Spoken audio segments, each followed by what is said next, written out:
Now we move on to an area, and this has come up in a little bit, and I get the sense in some of the earlier material we've been discussing, but content, so precious to the content producer and precious all the way along the workflow, or however one wants to call it, the media asset management chain. How comfortable can people feel about trusting their content to a third party? Peter, if I can start with you. I mean, obviously, as Globecast, I have to say, very comfortable. They should feel very, very comfortable.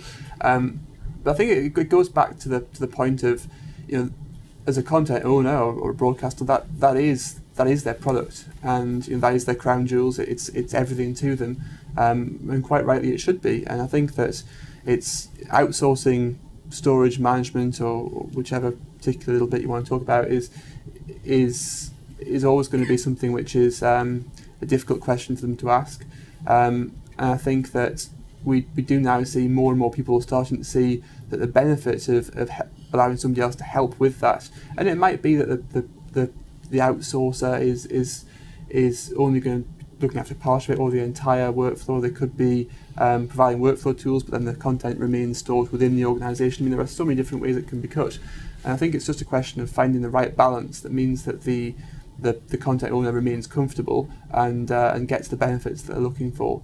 I mean, one of the key things that a lot of broadcasters see in one of the benefits that can be taken from an outsourced model is helping to break down the boundaries between different organisations. So, for example, if you have a broadcaster or content owner who's working with a quite complicated workflow with different parties, different providers involved, having somebody else take a step back and try and manage some of this workflow, track some of this content, can allow them to work with all these different parties without having to necessarily directly integrate with each other, which saves an awful lot of cost and political difficulties in doing so. So the benefits are definitely there, and it's just a question of making sure that the confidence in the security and safety are met. I think that you have got to outsource. If you look just specifically at storage, we've said already that the amount of content is becoming huge, humongous, effectively. You need a building the size of United Nations almost to just store it all in. Now, not every company can afford that sort of infrastructure. Without thinking of the cost of the storage medium, you've got the normal building costs: heat and vent, electric, power. Those costs themselves would just be so humongous that you have to outsource storage, for example. I guess the IT model is probably the best one, because they talk about data centres around the world. It also gives you protection if you can outsource it, because diversity is a reasonably easy thing when you get to data centre models. So I don't think there's any option but to outsource. Vast hangar buildings full of tapes, other buildings full of workflow management. I think outsourcing in the broadcast and media industry is nothing new. I think it's a greater challenge today, insofar as that outsourcing of media preparation and tape duplication has always been there. So I think there's always been an industry around the outsourcing of some of the content preparation, and putting a content owner putting their content out to that industry.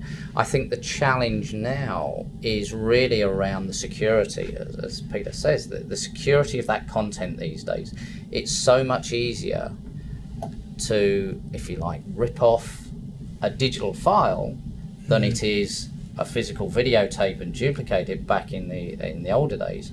So I think there's more of a challenge in securing the content, but I think it's, we see it all the time in play-out facilities. So broadcasters outsource their play-out operations. And that's been a traditional thing. I think it's cyclical. I think it goes in cycles. Sometimes it comes back in-house and sometimes it goes. But I think in general, outsourcing is a good thing. But I do think there are some challenges, especially in today's digital environment, where it is so easy to take a file and distribute it on the internet within seconds. We've seen it already. Toy Story 3 has been on the internet now for a long time. So the studios that have created that have then put it out to production facilities and duplication facilities, and it's been taken from somewhere. So there is a challenge there that I think that the outsource organisations have got to try and meet. I think with the sort of security side of things in particular, it's it's pretty important for any business in our industry now. I mean, whether they be an actual broadcaster or someone doing some outsourced work for them. I mean, the security side of things really is a way of mind rather than necessarily just a set of technologies, and it's something that we can look at other industries and we can learn from. I mean, if you look at the intelligence industries or even financial services, I mean, they've been working with quite strict security rules for quite a long time, and they've developed quite portable approaches to things that we can implement and learn from. And these things don't, generally speaking, cost that much money to do. It's a question of slight changes to working practices, slight changes to culture. It's not always just a question of going and buying a box, implementing it. It's often just a question of tweaking what you've already got, and something that can usually be quite easily done.